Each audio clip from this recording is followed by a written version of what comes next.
Meu nome é Célia, eu sou médica, homeopata e sou médica de saúde da família também. Então, tem algumas pessoas aqui que me conhecem da minha atividade como médica de saúde da família, né? E eu fui convidada pelo Luiz para trazer uma pequena contribuição para vocês aqui, falando sobre a homeopatia, a enfermidade, como é que se dá o processo de enfermidade e de que forma a homeopatia traz a sua contribuição no processo de tratamento das pessoas que estão sofrendo, né? Então eu queria trazer para vocês o que aconteceu. Vocês estão me ouvindo bem? Não. Não? Então eu vou acessar.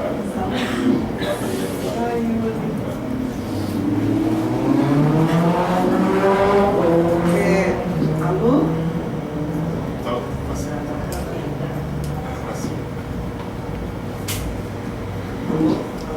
Alô?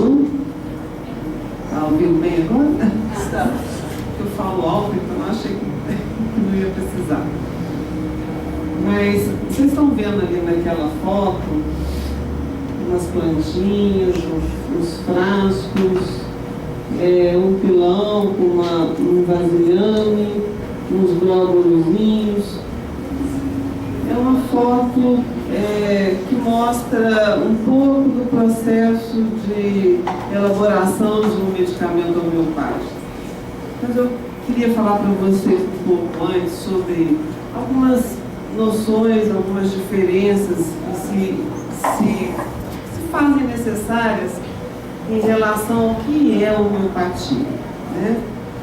É muito comum as pessoas entenderem a homeopatia como uma medicina natural e uma medicina de plantas, não é assim?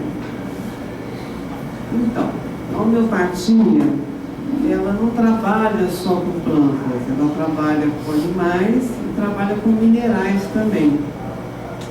E aí a gente vai conversar e eu vou falar um pouquinho mais à frente como é que é o processo de elaboração do medicamento homeopático. E assim, dar devida noção e contextualizar isso, assim, por que isso é importante, né? Uma das razões é porque a gente precisa conhecer melhor, né, os recursos que a gente tem. Esse mês é um mês assim, que aqui essa casa espírita está trazendo para vocês tantos temas interessantes, tanta gente boa falando sobre tanta coisa interessante. E eu acho que o objetivo primordial é nos auxiliar, nos ajudar a compreender os caminhos de cura, não é isso? Então, eu vou começar falando com vocês sobre alguns conceitos. Conceito de enfermidade. Se a gente reunisse aqui profissionais de várias áreas da saúde, vocês poderiam ter um número imenso de formas de conceituar a enfermidade. A enfermidade, ela, do ponto de vista da medicina, ela tem duas representações mais gerais, mais amplas, que são essas. Uma, ela está enquadrada num universo reducionista, materialista, mecanicista. Ou seja, o distúrbio se origina em uma causa material.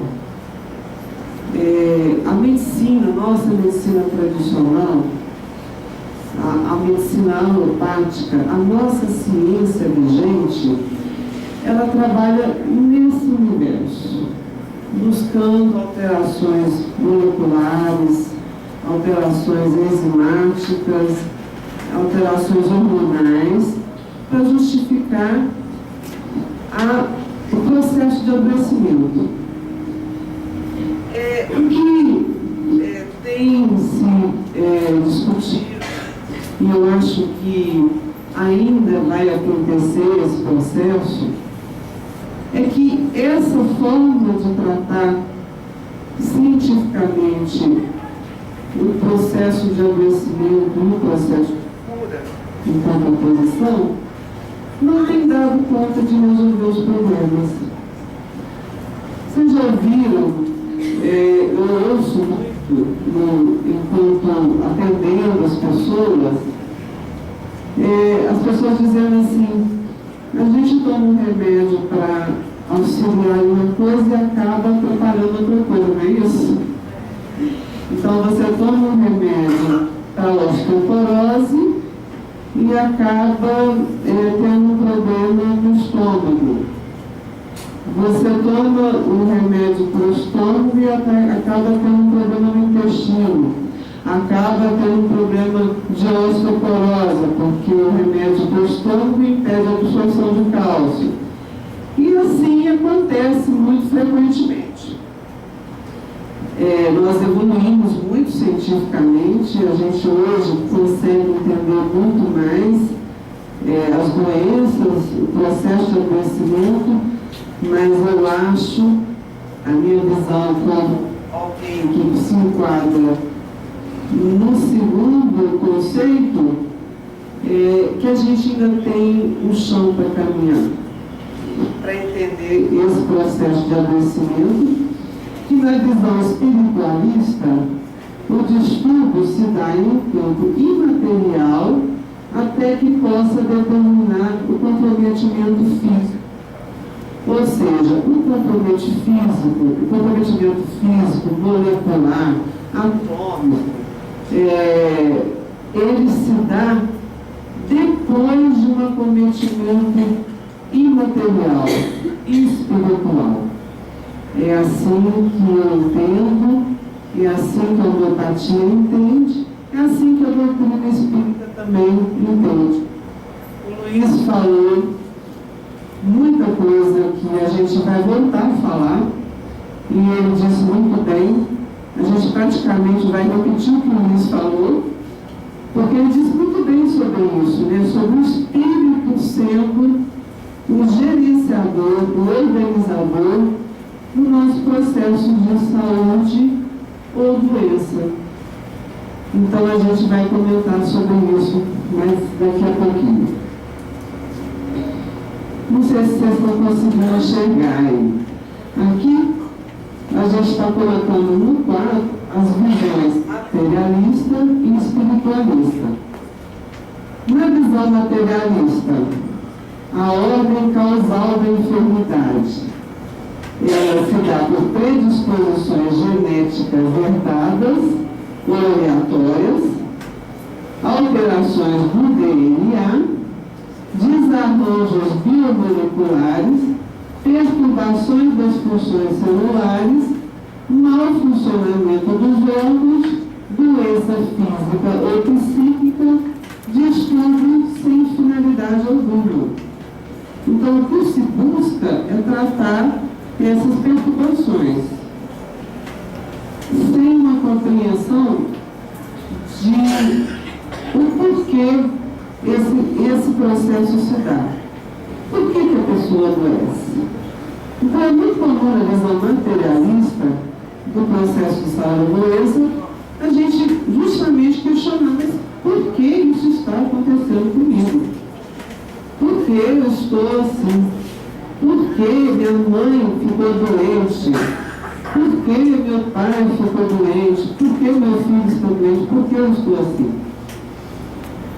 Na visão espiritualista, eu dizem que o equilíbrio se dá, é um desequilíbrio de ordem espiritual, acontece distúrbios do campo energético, alterações biodinâmicas globais, modificações genéticas orientadas, perturbações moleculares, doença física ou psíquica, e o objetivo disso tudo é a educação do espírito.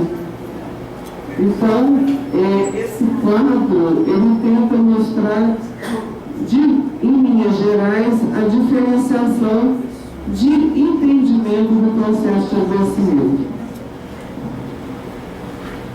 Aqui alguns conceitos, assim, não tem tanta importância, eu vou ler rapidamente para vocês, para vocês entenderem as terminologias, de onde saem essas palavras: patologia, cardiopatia, cardiopata. Então, patos, grego, e significa tudo que suscita, que provoca no homem sentimentos de compaixão e piedade, sofrimento, nosos, doença propriamente dita, nosologia, classificação das doenças, patologia, estudo geral e particularizado das doenças, afecção, vem do latim affectione, a ação de afetar ou influenciar, designando o estado resultante da influência sofrida. Então a gente fala assim, eu tive uma afecção respiratória. É uma forma de falar de doença. Então são termos que têm um objetivo geral de falar do sofrimento, de falar da dor, de falar da enfermidade.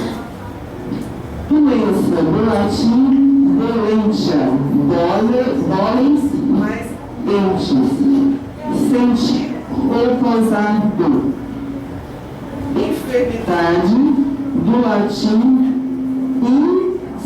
que é uma negação, firmus, que significa firme. Então, enfermidade é o não firme, é o débil, é o fraco. Moléstia, do latim, moléstia mesmo, que significa enfado, incômodo, desassossego. E assim tem outros termos que a gente não vai delongar muito sobre isso, não é o objetivo fundamental.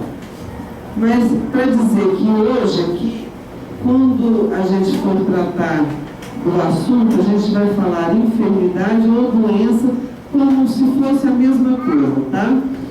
Elas têm uma classificação, uma significação, segundo a etimologia da palavra, que difere uma da outra, mas a gente vai tratar como uma coisa só. O nosso objetivo é ir mais além disso, né?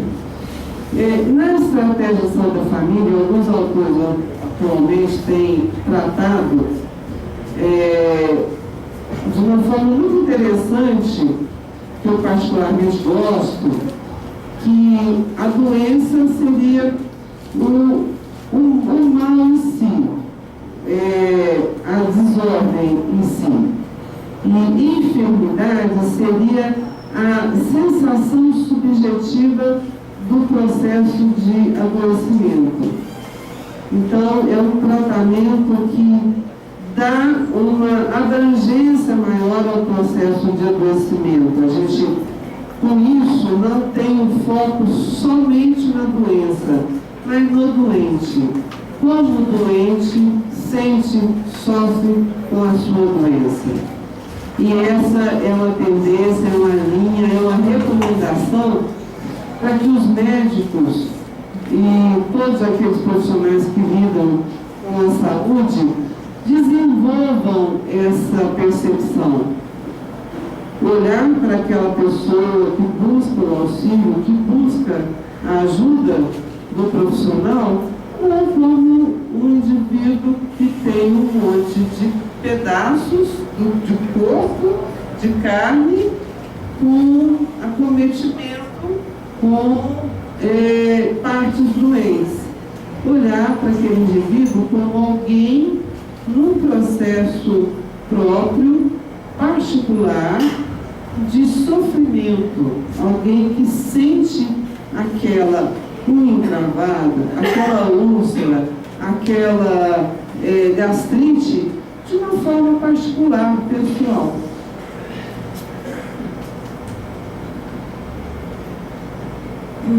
Eu acabei de falar para vocês, né, sobre o conceito de enfermidade, e aí a gente vai entrar na homeopatia propriamente dita, né?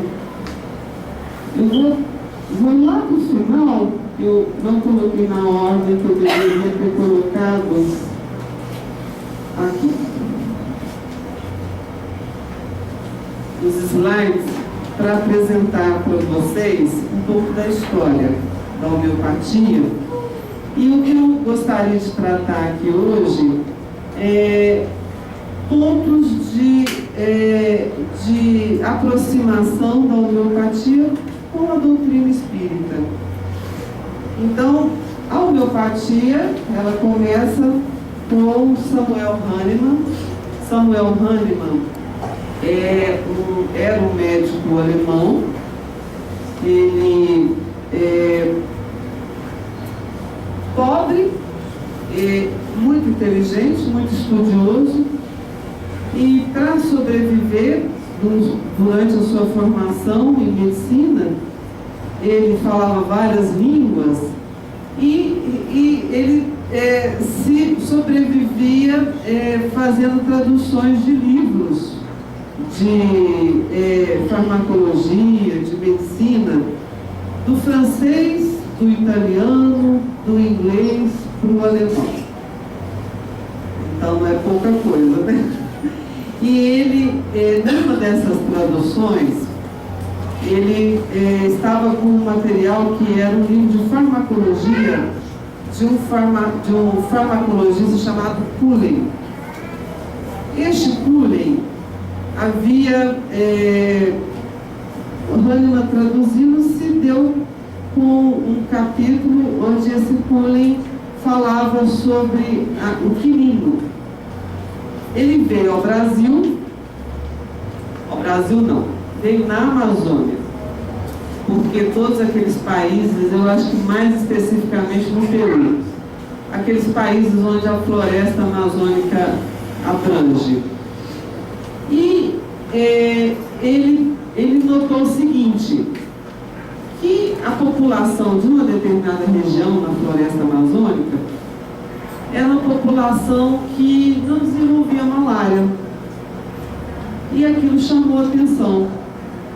Aí ele percebeu que tinha uma árvore, a Cinchona officinalis, cuja casca caía na terra, a chuva levava aquela casca para o rio, e então todos os animais, os macacos e os índios que usavam aquela água não desenvolviam a malária, que já era extremamente prevalente na região norte. Mas, vendo aquilo, ele se deu conta de que os efeitos tóxicos da Cinchona officinalis, o quinino, produziam uma febre intermitente. A febre intermitente é uma febre que vai e volta, que é justamente o quadro da malária. Então ele percebeu que o efeito tóxico da Cinchona era semelhante ao da própria doença, da malária. Ele falou, opa, que é isso? Né? Aí ele se lembrou que o Hipócrates, que é considerado o pai da medicina, que viveu no século V, falou da lei do semelhante. Então Hahnemann, que tinha um rigor científico muito apurado, resolveu estudar isso e começou a fazer experimentações. E ele experimentou, inclusive, quinino, e desenvolveu a febre semelhante da malária. E aí ele começou a experimentar outras substâncias. E esse processo de experimentação, indução, experimentando substâncias, em homeopatia a gente chama de patogenesia. E aí ele começou a entender que o processo de cura, ele se dá pelo semelhante. O que é isso? Nós temos a alopatia. Na alopatia, o processo se dá pelo contrário. Alo é contrário, patia, patos, doença. Então, na alopatia, a gente está com febre, toma um remédio para febre, um antiferro, tá assim? A gente está com uma dor, a gente toma um analgésico. Na homeopatia, a gente está com dor, toma um remédio capaz de produzir aquele mesmo tipo de dor. A gente está com uma gastrite, a gente toma um remédio capaz de produzir gastrite.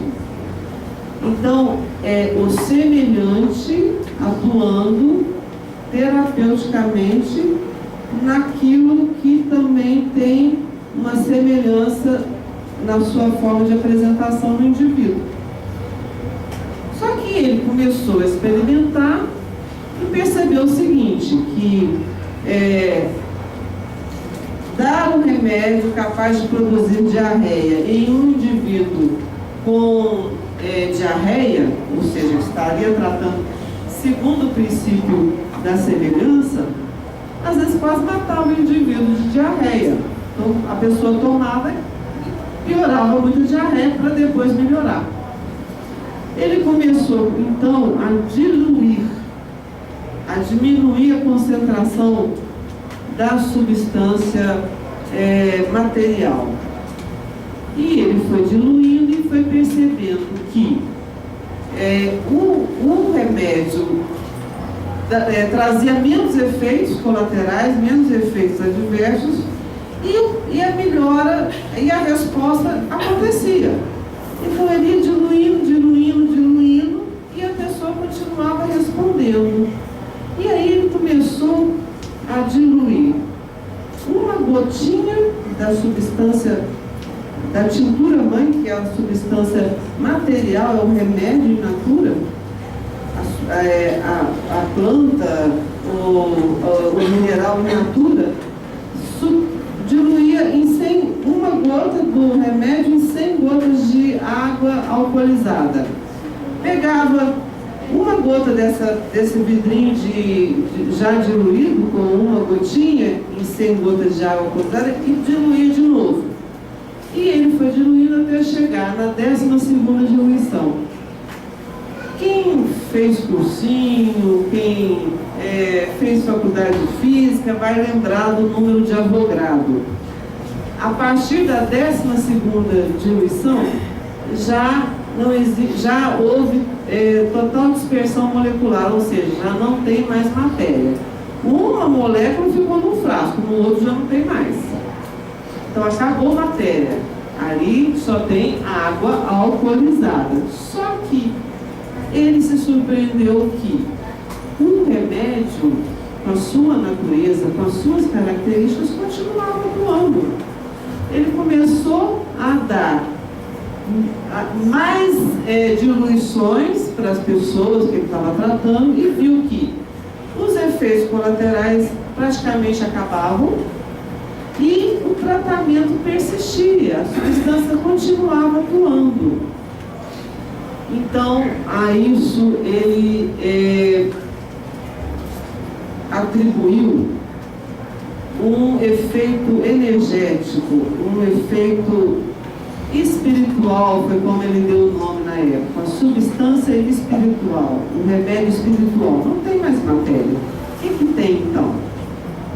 Hoje a gente sabe que a física quântica está caminhando para explicar isso e vai explicar. E aí ele percebeu que, além de continuar atuando no mal físico, essa substância diluída, já imaterial, ela produzia ações no campo sutil, no mental, no emocional, no sensorial. Então ele percebeu que quanto mais sutil era a substância, mais energética, mais ela atuava no campo mais profundo. Então ele começou a diluir e a dinamizar. O que é dinamizar? Produzir sucções, batidas. Então ele fazia aquela diluição, uma gotinha em 100 gotas de água alcoolizada e tum, tum, tum, tum no braço. E aí ele foi percebendo que ele foi potencializando a substância. O remédio foi sendo potencializado e quanto mais ele fazia isso, mais no sutil aquele remédio conseguia atuar. Então, nós temos aqui, já para vocês entenderem, os princípios básicos da homeopatia. Ela atua pelo semelhante. Então, esse é um princípio fundamental, que vai diferir, para vocês agora poderem entender melhor, da fitoterapia. A fitoterapia não trabalha segundo a lei do semelhante. A fitoterapia, ela usa uma planta que vai fazer um efeito contrário ao mal que a pessoa esteja sofrendo. A homeopatia não. Vai dar essa substância capaz de produzir um mal semelhante e estimular a força reativa do corpo, do organismo. Então, ela vai atuar como se fosse uma vacina, estimulando a reação. Qual é a diferença de vacina? A vacina é um isopático, é isopatia. A vacina usa a mesma coisa, é igual. Eu uso o vírus da poliomielite para produzir imunidade contra a poliomielite. Na homeopatia não, eu uso semelhante.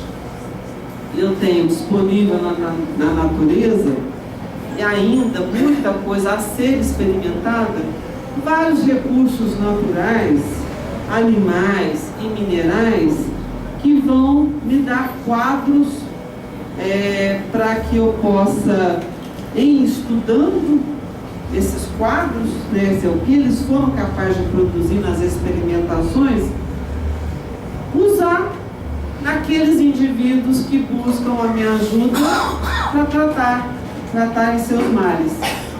Então eu vou buscar nesses indivíduos aspectos sutis do mental, do emocional, da forma de reagir às situações. Vou buscar nesses indivíduos expressões gerais de acometimento, como esses indivíduos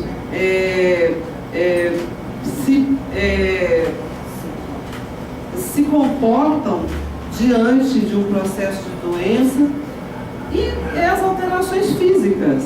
Então, esse conjunto de alterações mentais, emocionais e físicas vão me conduzir para aquela substância que, uma vez experimentada em indivíduos, produzir um quadro semelhante. E aí é que se dá o processo terapêutico homeopático. O Hahnemann, gente, viveu, só para vocês terem ideia, ele morreu com 88 anos numa época que as pessoas morriam muito cedo. Isso foi em 1700, ele nasceu 10 de abril de 1755 e morreu em 1843. E aqui a gente tem uma das primeiras conexões com a doutrina espírita, que o Hahnemann nasceu na Alemanha, né, se tornou médico, continuou nesse processo de estudo e tal. E nos últimos 8 anos de vida de Hahnemann, ele foi para Paris. Ele se casou com uma francesa. E em Paris, ele viveu contemporaneamente ao Kardec. Podem possivelmente ter se encontrado naquela época. Kardec morreu tempo depois do Hahnemann, mas a doutrina espírita estava surgindo em Paris e o Hahnemann já estava lá naquele momento. Depois vocês vão saber mais algumas intersecções. Deixa eu voltar.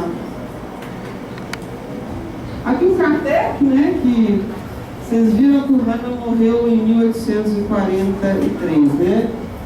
E Kardec morreu em 1869. Só que Kardec ficava em Lyon. Mas depois aparecem alguns outros encontros, né? O Hahnemann, lembra que eu comentei com vocês que no entendimento dele, o que é que está atuando se não tem mais matéria? Ele entendeu que aquela substância tinha um potencial imaterial capaz ainda assim de atuar. Ele falou assim, bom, se está atuando é porque nós também, pessoas humanas, temos também o mesmo componente material, porque vai estar atuando aonde? Então, existe uma correspondência dos seres humanos, também imaterial, onde essa substância vai atuar, e é onde a doença se estabelece. E aí ele chamou de energia vital, ou de força vital. É uma energia, é uma força onde a doença se estabelece em primeiro momento. O Kardec falou a mesma coisa com outras palavras. O Kardec falou de fluido vital. E o Hahnemann entendeu então que o ser humano era um composto de espírito, uma unidade depositária da consciência, a força vital, a energia vital e o corpo físico. O que a doutrina espírita fala? Perispírito no lugar de força vital, corpo e espírito. Então, são muitas as intersecções aí. Aqui nós temos Benoît Duluth, é um francês que veio para o Brasil por volta de 1840. Naquela época existia uma elite brasileira que tinha muito contato com a França e existia um processo revolucionário, industrial, e que o Benoît Mir, depois chamado de Bento Moore no Brasil, era uma pessoa afim a esse processo revolucionário e veio para o Brasil com essa proposta. Só que ele já havia sido curado de uma tuberculose por um discípulo de Hahnemann. Então ele ficou fascinado com a homeopatia e ele trouxe na bagagem a homeopatia. Então o Brasil começou a ter contato com a homeopatia por volta de 1843, por aí. E através do Bento Moore, chamado pelos brasileiros, né? E aparentemente a partir daí vários médicos da época se interessaram, mas ao lado do crescimento da homeopatia, do surgimento, estava também acontecendo uma mudança de visão na área científica, que estava se delineando o mecanicismo, o positivismo. Então, que é uma corrente filosófica que deu origem a essa medicina que vê os indivíduos como uma máquina com um monte de engrenagens, um monte de pedaços e que funcionam segundo alterações físicas, né? E que vê o ser humano estritamente no seu aspecto físico, né? E aí os médicos da época sofreram resistência, os médicos homeopatas, para o exercício da homeopatia, porque sofreram constrangimentos, né? E até hoje a homeopatia, hoje é uma especialidade médica, desde 1980 é considerada uma especialidade médica, mas não é confortável, não está confortável não. Não está favorável nem confortável, porque muito frequentemente a homeopatia tem que se provar. Nós temos um modelo científico que não dá conta da especificidade da homeopatia. Por exemplo, eu não disse para vocês que a gente trata com o semelhante, e eu trato o indivíduo, não a doença. Então, você tem uma infecção de garganta, só que você tem um perfil que você fica com febre, inquieta, incomodada, não consegue parar, a sua garganta faz muito pus, a febre é alta, você já faz uma infecção só com hiperemia, com vermelhidão na garganta, você gosta de ficar deitadinha, quietinha, gosta de companhia. É infecção de garganta? É infecção de garganta. Na homeopatia, o seu remédio vai ser um, o seu remédio vai ser outro. Então, aí entra a individualidade. Eu preciso reconhecer no indivíduo a natureza dele, o campo mórbido dele, o terreno mórbido dele, quer dizer, a forma particular dele se suscetibilizar, dele desenvolver a doença, dele se colocar frágil. Esse terreno mórbido, ele é individual.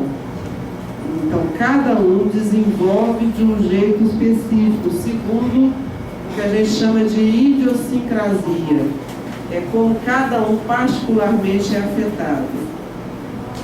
E o adoecimento, como a gente se torna suscetível à doença, a gente chama de suscetibilidade. Então, as pessoas têm suscetibilidades diferentes umas das outras, né? Então, tem gente, por exemplo, que tem muita tendência a resfriar, né? Muita tendência a resfriar. Tem outro que não, tem outro que não pega resfriado. Então, todo mundo gripa, a pessoa não. Mas ela tem uma tendência ao intestino preso, a uma disfunção intestinal, mesmo comendo verdura, mesmo comendo fibra, mesmo comendo ameixa, ela vai fazer um quadro de disfunção intestinal. Tem gente que tende a reter líquido, a pessoa incha, a pessoa toma líquido e ela não elimina, ela retém. Tem gente que não, tem gente que emagrece com facilidade, tem gente que engorda com facilidade. Então, são naturezas diferentes. Então, na homeopatia, eu não posso tratar alguém da mesma forma, sem reconhecer aspectos dessa natureza individual.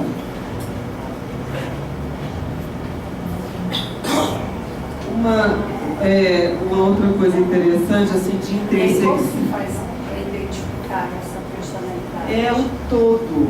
Então, assim, o olhar do homeopata, ele é para o todo. Então, assim, se eu entendo que o processo de adoecimento, ele é uma relação de um composto espírito, perispírito, ou energia vital, ou força vital, e corpo físico, eu tenho que entender essa dinâmica toda para achar um remédio que tenha a ver com aquela natureza. Então, por isso que as pessoas às vezes acham assim que um médico homeopata, ele é um psicólogo. E aí você fala, você é psicóloga também? Não é, é porque eu tenho que entender a dinâmica da pessoa nos diversos campos, eu tenho que saber da parte física também. Né? Então, esse olhar para o todo é que me permite entender aquela natureza. Então, se eu pego, por exemplo, a gente estava falando que a substância tem que ser semelhante ao quadro ou tipo de adoecimento que o indivíduo está fazendo, né? Eu pego uma calcária carbônica. Calcária carbônica é o calcário mesmo. Experimentado, ele produziu diversas alterações. Uma das coisas que a calcária carbônica tem de característica na experimentação é essa coisa retentora de reter, de piorar com eliminações. Então, a calcária carbônica, por exemplo, faz uma diarreia. Ele sofre muito, porque ele não pode eliminar. Ele tem uma necessidade de reter. Quando ele elimina, o transtorno é muito maior. Então, tem gente que faz diarreia e a vida sofre e tal, mas continua tocando a vida, tentando fazer alguma... A calcária carbônica não, ela prostra, ela fica parada, ela deita, ela não consegue, parece que ela está completamente desidratada, destituída de vitalidade. A calcária carbônica, no mental, ela tem uma natureza também retentora. Então tem uma tendência a um comportamento avaro, aquela pessoa que não gasta dinheiro de jeito nenhum, que às vezes a pessoa tem dinheiro, você vê que ela tem, mas ela não consegue dispor de um pouco desse dinheiro para comprar, está com a camisa furada e não consegue comprar uma camisa nova. Por quê? Ela tem medo de perder os recursos, ela tem que segurar. Então eu tenho que enxergar isso na natureza de uma calcária carbônica, entendeu? Tem até uma história interessante com calcária carbônica mesmo, que aconteceu no simpósio de homeopatia, lá no Rio de Janeiro. Uma amiga minha, homeopata, tinha uma família, e a família toda se tratava com ela. E aí foi os dois filhos, a esposa, e a esposa falou assim, nossa, eu queria tanto que meu marido viesse aqui. Ele trabalhava numa multinacional, tinha muito dinheiro. Ela falou assim, ele tem mais ou menos uns 3 anos que ele não compra uma camisa. A camisa dele é horrorosa. Ele é um alto funcionário, tem dinheiro, por que esse homem não compra uma camisa nova? Ela tanto fez que conseguiu levá-la à consulta. Ela concluiu que ele era uma calcária carbônica. Ele tomou a calcária carbônica, no mesmo mês ele comprou a camisa. Mas assim, por quê? Porque o remédio vai atuar no campo sutil, no campo anterior ao processo físico. Esse campo, o perispírito, ele está impregnado de lixos fluídicos, de mazelas, de deteriorações. André Luiz fala disso. Então, quando um remédio, ou não só um remédio homeopático, gente, há vários caminhos para se chegar na cura. Quando um remédio atua nesse campo, ele limpa essa sujeira, o espírito consegue usar o equipamento melhor. É como você com um carro funcionando bem, um carro bom, um motor bom, com boa gasolina, é mais fácil conduzir, não é? Do que um carro velho, do que um motor ruim, do que um freio pesado. do que um acelerador ruim. O carro, você está conduzindo, mas o carro, ele pode ou não facilitar a sua condução. Assim somos nós, o nosso corpo. Estou bem curioso, porque aqui estão casados, percebeu? Eu queria complementar. Eu estou percebendo, estou bem entender, que o homeopata, a homeopatia é uma ciência, que ela trabalha no perispírito, mas o médico homeopata sabe que existe o perispírito, ou constantemente acontece no perispírito, sem saber que vai atuar naquele campo, no médico. Todo médico homeopata, ele reconhece, no comecinho a gente falou de duas correntes, a materialista, a mecanicista e a espiritualista. Todo médico homeopata reconhece a existência de uma consciência que é a gerenciadora, é a regente do que acontece no nosso corpo físico, mediada por um campo energético que a gente, em homeopatia, chama de energia vital, força vital, mas que na doutrina espírita a gente chama de perispírito. É magnífico, né? Agora, como que a ciência vê isso?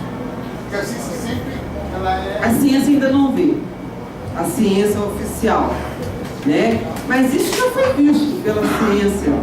Por exemplo, Hipócrates já via, pai da medicina, todo mundo faz juramento, o juramento de Hipócrates quando se forma, mas não entende o que Hipócrates falava, não. Hipócrates falava da lei do semelhante e tinha uma visão assim. E muitos, hoje em dia a ciência está caminhando através da física quântica. Por exemplo, a física quântica está provando, por exemplo, que o átomo, a última instância atômica, ela é um aglomerado energético, ou seja, a matéria não é matéria, é um conglomerado energético, é uma densificação energética. Então, como é que a gente vai tratar se a gente não chegar nesse território? Quer dizer que um médico que for materialista raramente vai ser homeopata. É difícil, porque ele vai tentar entender as coisas do ponto de vista molecular, enzimático, hormonal. Ele não vai compreender essa conjunção toda, esse composto espírito, corpo físico. Posso fazer uma pergunta? Desculpa aí. Na universidade tem essa matéria? Algumas tem. No Brasil a gente tem residência médica em homeopatia, especialmente lá no Rio de Janeiro.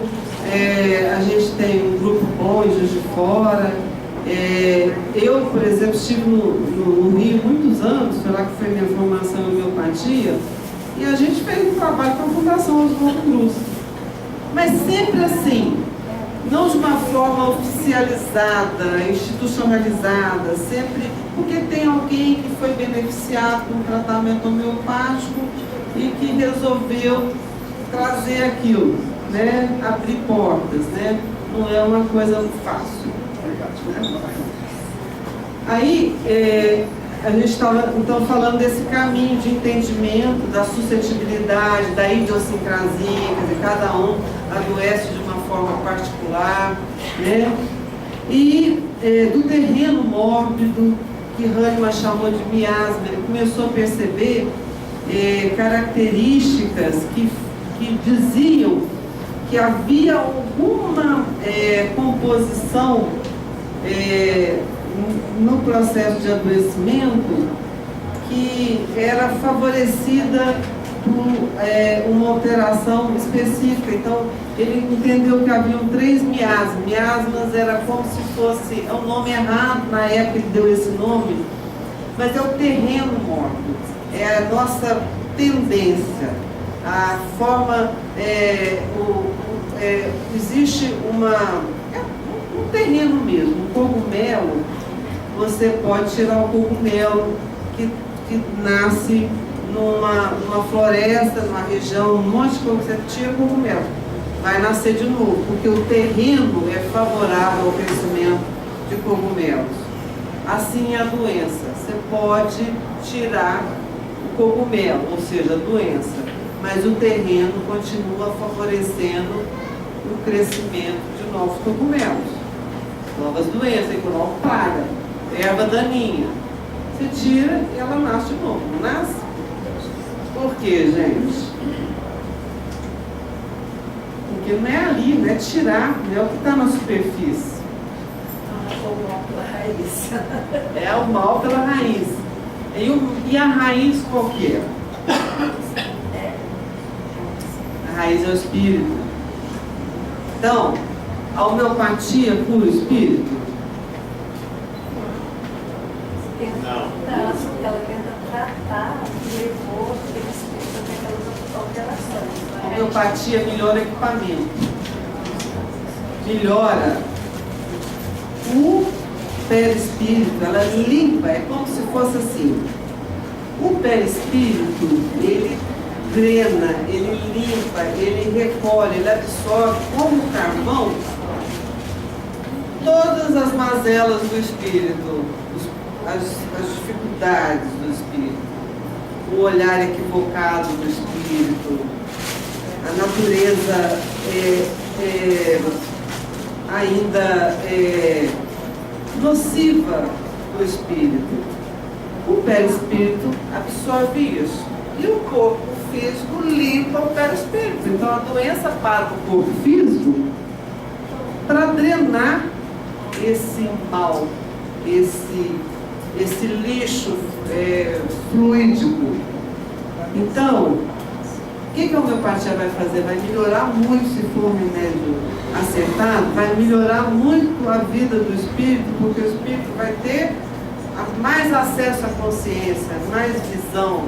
Ele vai estar, é como a gente vê na doutrina espírita, alguns espíritos falando das experiências pós-desencarne, como ficam mais leves, sem o peso do corpo, sem as amarras do corpo físico. Ele consegue fazer uma leitura melhor, mais ampla, mais consciente.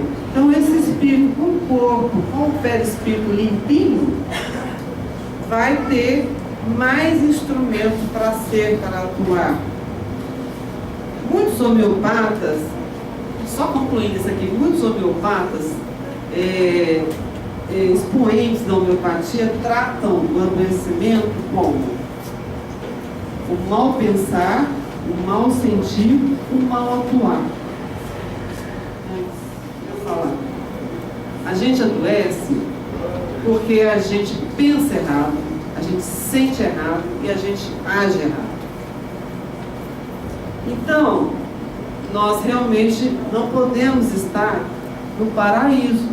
A gente está aqui com o corpo físico, porque o corpo físico nos presta a nos ajudar através do sofrimento mesmo, da dor física, da doença, a fazer a drenagem desse espírito, a drenagem desses fluidos deletérios. É assim que a homeopatia entende o processo de adoecimento. É uma discussão que eu estou trazendo a discussão aqui para vocês, de que a doença possa ser um benefício, dependendo de como a gente a enxerga. Então tá, não vou tratar não, vou deixar pau comer, vou deixar o corpo acabar, estou doente, então, porque assim meu espírito vai rapidinho evoluir. Não. É a história do cogumelo. Eu tenho que produzir uma transformação espiritual. Eu tenho que me transformar mesmo. Eu tenho que me educar. Eu tenho que melhorar. Eu tenho que aprender a amar. Eu tenho que deixar de ser egoísta. Então, se eu não fizer isso, eu vou continuar ainda impregnada de um campo deletério, um campo fluídico deletério. A gente está num momento muito crítico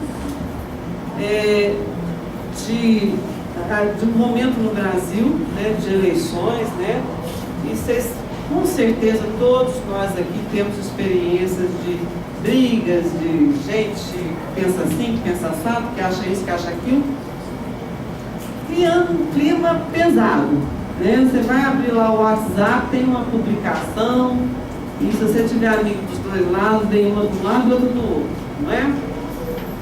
Isso cria um campo vibracional e a gente, vocês não se sentem acometidos por esse campo vibracional, como se isso pesasse? Então, gente, essa troca energética, ela é constante. Nós somos seres energéticos. A física quântica está provando que a nossa matéria é só uma outra versão da energia. Então, a gente está o tempo todo trocando energia. Trocando. E assim é a nossa constituição. Corpo, mente, espírito e corpo, e o vice-regente, que é o perispírito, né? O regente é o espírito. Então a gente vai ter que educar o espírito para atingir o que a gente chama de cura plena. Enquanto isso, nós vamos amenizar o nosso sofrimento, vamos ajudar no processo de instrumentalizar o espírito para atingir os seus mais altos fins existenciais. É como Hahnemann tratava o processo de cura. Deixa eu ver aqui, que eu acho que eu acabei falando sem me preocupar com os slides. Vou voltar lá para cima, só quanto tempo a gente já está na hora. Eu vou só ver se tem alguma coisinha. Eu acho que eu falei para vocês, há doenças e não doenças. Doenças iguais são tratadas de modo distinto. Eu falei das idiosincrasias. A lei do semelhante às doses mínimas, sobre os princípios da homeopatia. A doença humana advém de planos mais profundos, a multidimensionalidade da vida. O fenômeno mórbido não é um fracasso ou um acidente biológico, ou seja, a doença não é um fracasso ou um acidente biológico, mas um evento com função predeterminada, que obedece às leis universais estabelecidas por propósitos superiores ainda ignorados. É o nosso caminho de entendimento para a verdadeira cura. Então, na visão espiritualista, existe um propósito no adoecimento. Na materialista, não. Eu tenho que corrigir isso, não quero saber para que isso serve. Isso não pode ter. A dor é inevitável, o sofrimento é opcional. Enfermidade e evolução, indução a novos equilíbrios para os desvios humanos, é impulsionadora da evolução. Acho que a gente comentou sobre isso, né? Aqui, o espírito, o perispírito e o corpo físico. Tem algumas figuras e falta ali o corpo mental, a mente entre o espírito e o perispírito ali. A gente estava falando de doenças mentais, né? Existe um caminho de adoecimento que na homeopatia, a homeopatia ela é exonerativa. O que é exonerativa? Ela bota para fora, ela vai do mais profundo para o mais superficial, um caminho de cura. A alopatia, ela é supressiva, ela abafa o mal, ela está doendo, tira a dor, está inflamado, tira a inflamação. E tem a paliativa, que ela nem aprofunda, nem exonera, ela mantém um nível de menos sofrimento, de menor sofrimento, de menor dano, menor sofrimento. Se a homeopatia é exonerativa, ela também se provou com uma hierarquia de manifestações. Então, o que é ser exonerativo? Então, a pele é o campo mais superficial, não é? Então, quando o adoecimento consegue chegar até a pele, é porque a nossa força vital, nossa energia vital, está conseguindo cumprir a sua função, que é colocar no campo mais superficial, mais para fora. Não é comum a gente, quando criança, a gente tem um monte de problema de pele, não é? A gente vai envelhecendo, aí começa a aprofundar, aí começa a ter problema respiratório, depois com a idade começa a ter digestivo, depois vascular, depois começa a ter neurológico e depois mental, então são as demências. Então é o caminho de aprofundamento, porque a nossa vitalidade, a nossa força vital não consegue cumprir o seu objetivo de colocar no campo superficial, ou seja, exonerar. Quando o organismo não consegue colocar no campo superficial o adoecimento, ele pode ficar na mente. A gente estava falando de doença mental, que é hierarquicamente o campo superior. É importante na homeopatia a gente ter uma visão do mental do paciente. Por isso que eu falei que às vezes acham que a gente é psicólogo, porque eu preciso entender o olhar, a natureza mental daquela pessoa, como ela reage às situações, sensível a que ela é, o que afeta, porque eu preciso desse entendimento do mental para acompanhar o processo de cura, que se dá também no caminho inverso. Se eu estou com um problema mais profundo, o processo de cura vai me sinalizar que está sendo um processo de cura quando eu faço o caminho da superfície. Então a criança tinha asma, começa a ter um eczema na pele. Isso para mim, em homeopatia, é um movimento de cura. Então as mães, às vezes eu atendia criança, as mães falavam assim: Célia, eu sei que você vai adorar, fulano está com pereba na pele.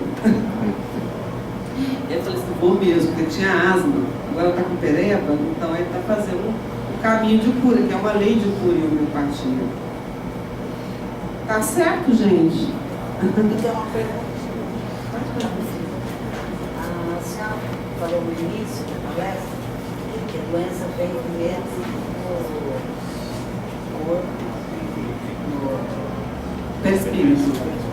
depois na matéria. E quando uma criança nasce com a doença? Aí a gente tem aí várias questões que a gente pode ainda falar, mas assim, a gente em homeopatia entende alguns casos como incuráveis, por exemplo. Porque aquele espírito, ele trouxe uma demanda existencial que ele precisaria cumprir e que não é para ser curado, é para ser sofrido, é para ser experimentado, vivenciado. Às vezes uma criança já nasce com uma doença profunda, grave, séria, também. Tá? Então nem tudo em homeopatia é curável. Agora, a homeopatia trata tudo? Em princípio, sim. Ela trata esse composto. Em princípio, sim. Agora, eu tenho observações, que são chamadas observações prognósticas, para entender se ela está ou não no caminho de cura. Certo, gente? Deixa eu só mostrar aqui algo. Isso falando dessa comunhão, a doutrina espírita foi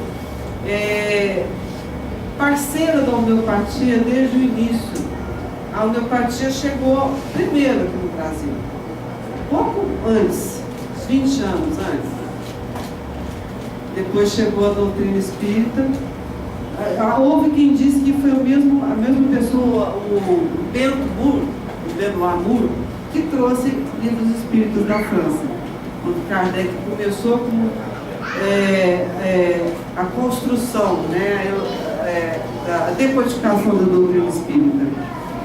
Mas a homeopatia, naquela história de resistência da ciência vigente, a homeopatia encontrou na doutrina espírita um espaço para atuar. Então ela foi por muito tempo a medicina dos pobres, dos escravos, né?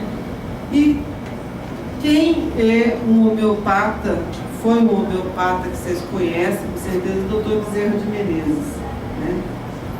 Tá certo? Falando das nossas afinidades. As afinidades da homeopatia com o espiritismo não param aí. Para bem apreciá-las, basta ler os parágrafos do organon antes citados. Quando Hahnemann diz, por exemplo, que o corpo material deve ao ser imaterial que o anima, tanto no estado de saúde quanto no comando de doença, todas as sensações como o cumprimento de todas as suas funções vitais, ele interviu evidentemente a existência do perispírito. Aí eu não vou continuar por ficar muito extenso, tá? Aqui, no Evangelho segundo o Espiritismo, o Hahnemann já desencarnado e o Kardec fazendo a decodificação da doutrina, aí o Hahnemann no capítulo 9, falando sobre os brandos, né? Como é que chama o capítulo? Bem-aventurados os brandos, né? E esse parágrafo 10º foi ditado por Hahnemann, tá? Também tem revistas espíritas. E aqui, para finalizar, gente, o corpo existe tão somente para que o espírito se manifeste. Allan Kardec, e muito obrigada.